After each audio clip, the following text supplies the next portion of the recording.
Today, we're diving into something profound, the loneliness that reveals your inner strength. You know that feeling, when you're surrounded by people but still feel profoundly alone, or when you'd rather curl up with a good book than force another superficial conversation. What if I told you this isn't a curse, but a sign of your evolving self? Stick with me, because by the end of this video, you'll see loneliness not as an enemy, but as a quiet ally pointing you toward deeper fulfillment. Welcome to Inner Compass, your guide to navigating these very depths. If you're new here, I'm thrilled you're joining us. First off, I want to respond to a message I got from a viewer named Sarah, who said she's been single for years and feels this strange mix of contentment and longing.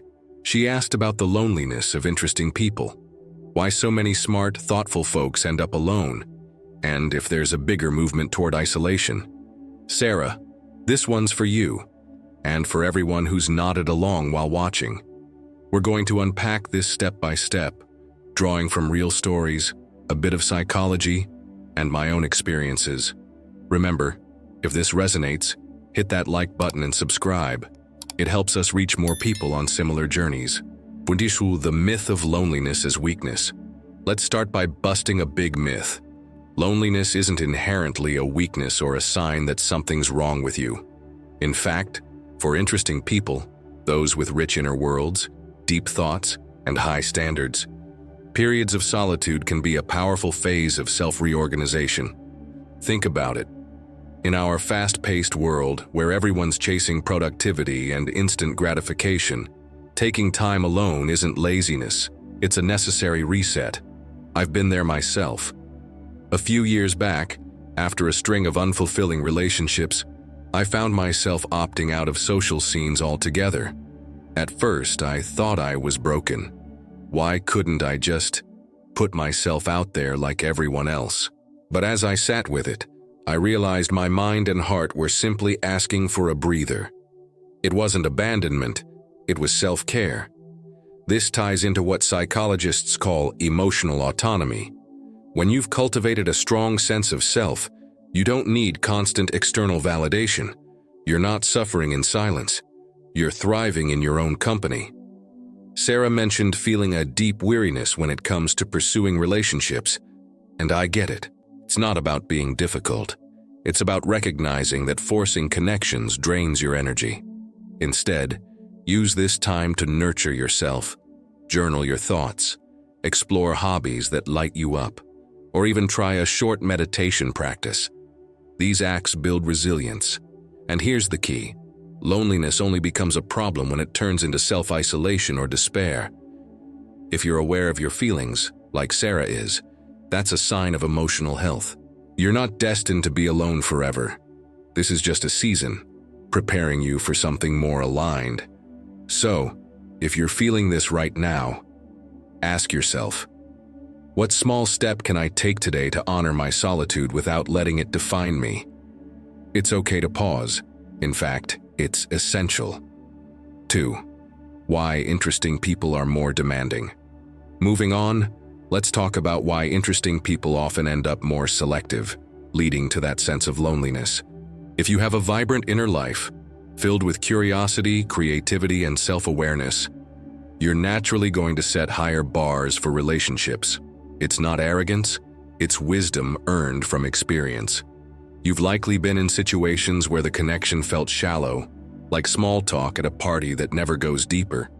For folks like us, that just doesn't cut it.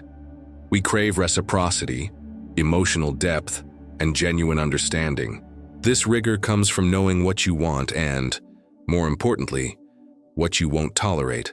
In my own life, I've turned down potential partners not because they weren't good enough, but because I could sense the mismatch early on. After years of therapy and self-reflection, I learned that settling for less erodes your peace. Today, in 2025, with dating apps promising endless options, it's easy to fall into superficial swiping, but interesting people see through that.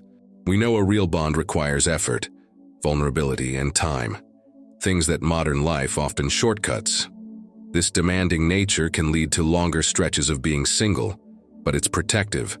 It shields you from toxic dynamics that could harm your well-being. Consider the data. Studies show that people with higher emotional intelligence report greater satisfaction in relationships, but they also experience more frustration in the dating pool because they're attuned to red flags others might ignore. So, if you're in this boat, embrace it. Refine your criteria. What values must a partner share?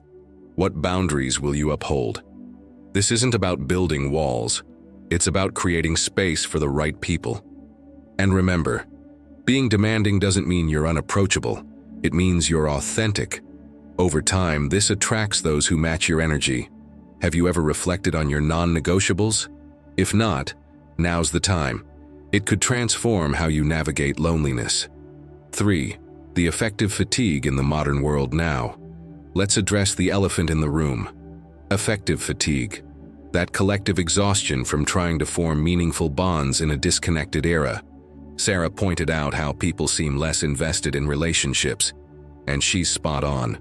We're living in a time of liquid relationships, fleeting, low-commitment interactions that leave us drained. Think about social media and apps. They offer illusions of connection but often deliver frustration. No wonder so many interesting people feel a movement toward isolation. It's not just personal, it's societal. From my perspective, this fatigue hit me hard during the pandemic aftermath.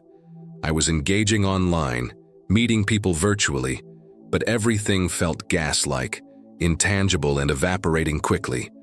The constant swiping, ghosting, and mismatched expectations wore me down. Psychologists note that our generation tolerates less frustration, leading to quicker retreats into solitude. But here's the nuance. This isn't weakness. It's a survival mechanism. Your body and mind are signaling for a pause to reorganize emotionally. What's fueling this? Overwhelming productivity demands, fear of vulnerability, and an excess of choices that paralyze decision-making. Many aren't alone by choice. They just can't find reciprocity. The average level of emotional awareness out there is still low, making deep connections rare. If you're experiencing this, validate it. It's real, not just in your head. To combat it, focus on small, offline interactions. Join a book club or volunteer where genuine presence is valued. I've done this, and it reignited my hope without the burnout. Question for you. When was the last time you felt truly seen in a conversation? Recognizing this fatigue is the first step to overcoming it, turning isolation into intentional solitude. Or, missing love is a healthy sign. Shifting gears, feeling a lack of love, that pang of missing affection, is actually a healthy sign, not a flaw. Sarah beautifully expressed not minding solitude but sometimes yearning to love. That's your heart staying alive and open. It shows you're emotionally vital, craving communion and expansion through another person. This isn't desperate neediness. It's a noble human drive for connection.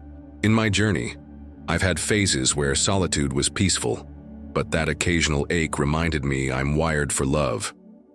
It's like an internal compass pointing toward growth. Research in positive psychology supports this. Longing for meaningful bonds correlates with higher well-being when managed mindfully. The issue arises when we turn it into anxiety, forcing situations that aren't right. Instead, cultivate inner love during these times. Practices like meditation or acts of self-kindness keep your love system active. I've found that writing letters to my future self or helping friends nurtures this without external pressure. This period can be fertile ground for refining your understanding of love, updating your references and criteria. When love does arrive, you'll engage with more clarity and joy. So, if you feel this missing piece, honor it gently. It's proof your capacity for love is intact. What does loving mean to you right now? Reflecting on that can make all the difference. 5. Keeping the heart open without anxiety.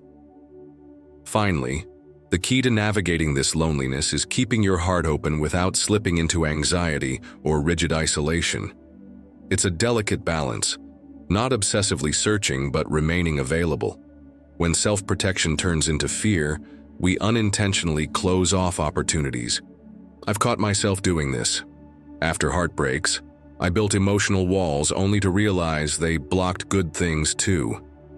Availability shows in subtle ways: a warm smile, genuine listening, or curiosity about others. It invites natural connections without effort. In today's chaotic world, true bonds still exist. They're just rarer, requiring patience and a welcoming signal. From experience, when I focused on living with dignity and openness, admiration and respect flowed in spontaneously. To practice, engage in low-stakes social activities that align with your interests. No pressure, just presence. Meditation helps maintain this inner update, keeping anxiety at bay. Remember, love isn't forced. It's cultivated internally. By staying open, you create space for authentic encounters. Have you noticed how your energy attracts similar souls? Trust the process. Your inner strength will guide you. Wrapping this up, the loneliness of interesting people isn't a burden. It's a revelation of your inner strength.